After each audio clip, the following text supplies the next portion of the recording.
Olá, o meu nome é Denise, sou professora de Educação Física da Rede Municipal de Praia Grande.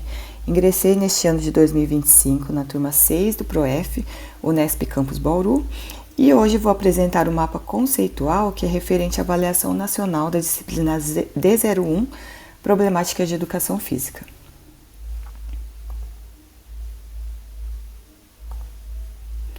Aqui neste mapa, nós temos como tema central as problemáticas da educação física que nós encontramos no nosso dia a dia.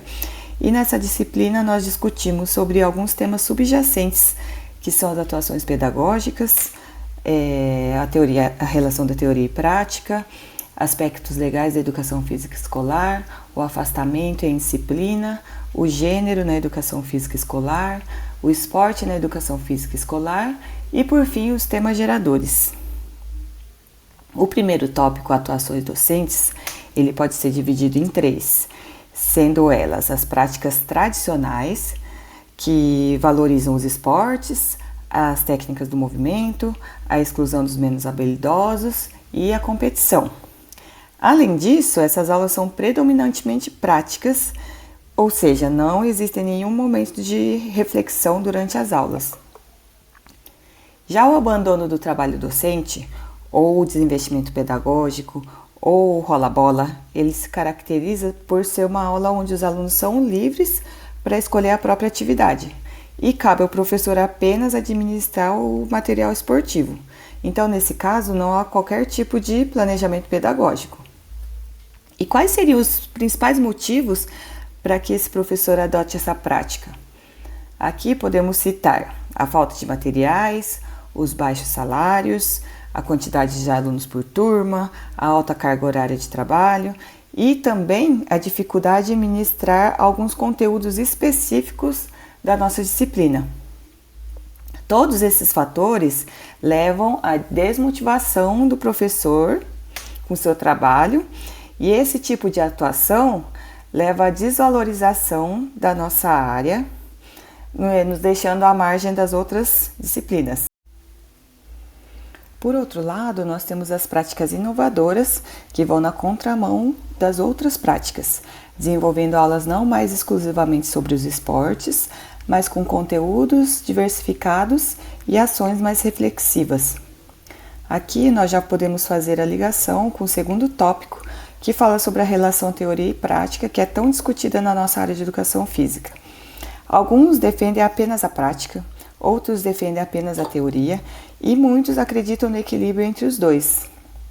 As práticas inovadoras, elas defendem esse equilíbrio entre teoria e prática, ou seja, elas estão preocupadas com ensinar sobre o fazer. Já nas práticas tradicionais e no abandono do trabalho docente, as aulas são puramente práticas, ou seja, estão preocupadas apenas com ensinar a fazer. Então, historicamente, existe a prática pela prática, sem contextualizações, que levam também à desvalorização da nossa área. Na tentativa de reverter esse cenário, nós podemos ver um movimento de defesa da educação física para que seja plenamente teórica, com o intuito de elevar o status da educação física ao patamar dos outros componentes curriculares. No terceiro tópico, discutimos sobre os aspectos legais da educação física escolar, que trata das dispensas nas aulas. Pela lei, algumas justificativas são aceitas para essa dispensa, como o atestado médico, a idade, os trabalhadores, mulheres com prole e homens que prestam serviço militar. Acreditando que a educação física não é exclusivamente prática, podemos nos questionar por que há tantos motivos para essa dispensa. A educação física é uma área de conhecimento com conteúdos diversificados, ensinados com significado e contexto, que parte de ações reflexivas. Então, não há motivos para tal dispensa. E aqui nós voltamos novamente para a desvalorização da nossa área e para as aulas exclusivamente práticas. Por conta desse contexto histórico, justificam-se essas dispensas. Porém, nos dias de hoje, uma pessoa com idade avançada ou uma pessoa que apresentou atestado por quebrar o braço, por exemplo, Podem participar dos momentos de discussão da aula, dos momentos de explicação, podem realizar as atividades adaptadas. Logo, existem diferentes formas de participar da aula, não exigindo 100% das suas qualidades físicas. A facilidade em conseguir a dispensa nas aulas de educação física leva ao nosso próximo tópico, que é o afastamento e a indisciplina. Além de existir essa facilidade para se afastar das aulas de educação física, nós temos também outros fatores, como a repetição dos mesmos conteúdos durante a vida escolar, o que pode causar desmotivação na participação. Além disso, nós podemos notar que o afastamento começa a crescer nos anos finais do ensino fundamental e no ensino médio. Então, nós podemos ver a seguinte relação: quanto maior a idade, menor é a participação. Então, podemos observar, por exemplo, que ao dar aula no ensino infantil, raramente os alunos se recusam a participar de qualquer atividade proposta. Já no ensino médio, as desculpas são mais frequentes. Quanto à indisciplina, nas aulas nós podemos dizer que também apresentam diferentes fatores, alguns que dificilmente nós conseguimos mudar, como o contexto familiar e social do aluno. O ambiente onde ele vive influencia diretamente no comportamento dentro da escola, não só nas aulas de educação física, mas em todas as disciplinas. E assim como no afastamento, a indisciplina também pode estar relacionada à repetição de conteúdos e à falta de motivação dos alunos. Ao sentir falta do que fazer ou sentir o desinteresse pelas aulas, o aluno vai procurar atividades alheias ao conteúdo, à aula, que pode ser, por exemplo, incomodar ou provocar os outros colegas. A nossa próxima temática se refere à questão de gênero nas aulas de educação física. Antigamente, as turmas eram separadas por gênero, por questões de diferenças nas habilidades e nas qualidades físicas. Atualmente, o cenário mudou e pouco se vê essas turmas separadas.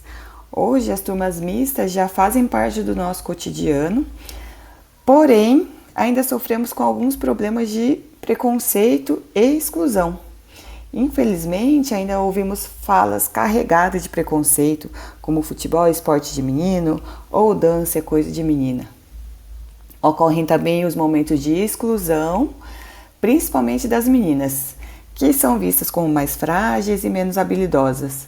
E aqui entra o nosso papel como professor, ao aproveitar essas situações para gerar discussões e reflexões sobre o tema. Agora nós vamos falar um pouco sobre o esporte na educação física escolar, como era e como vem se transformando. Aqui voltamos a falar das práticas tradicionais, em que o conteúdo era basicamente o esporte, sendo que os principais esportes trabalhados formam o famoso quarteto fantástico da educação física, que são o futebol, basquete, vôlei e o handebol. Como já foi dito, essas práticas tradicionais priorizam a competição e a técnica em detrimento da reflexão.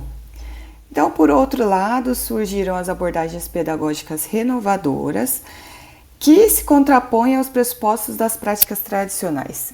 E nesse sentido, há uma contextualização das aulas, com atenção a todos e não só aos mais habilidosos. Temos também o respeito à individualidade, respeitando as condições e dificuldades dos alunos, gerando assim um ambiente mais inclusivo nas nossas aulas. E para finalizar, nós vamos falar um pouco sobre os temas geradores que foram discutidos na última semana da disciplina. Para chegar nesse assunto, estudamos o capítulo 3 do livro Pedagogia do Oprimido, de Paulo Freire. Nele, a educação é vista como uma prática de liberdade e o autor é contra a educação bancária, aquela que apenas transmite uma série de conhecimentos que são elencados só pelo professor para manter o status da sociedade. Então, a obra propõe uma educação humanista ou revolucionária, em que o objetivo é a transformação da realidade, respeitando a visão de mundo do povo. Nesse sentido, a organização do currículo parte da situação presente e concreta, de onde sairão os temas geradores. Finalizo aqui minha apresentação com uma citação de Paulo Freire, Ensinar não é transferir conhecimento, mas criar as possibilidades para a sua própria produção ou a sua construção.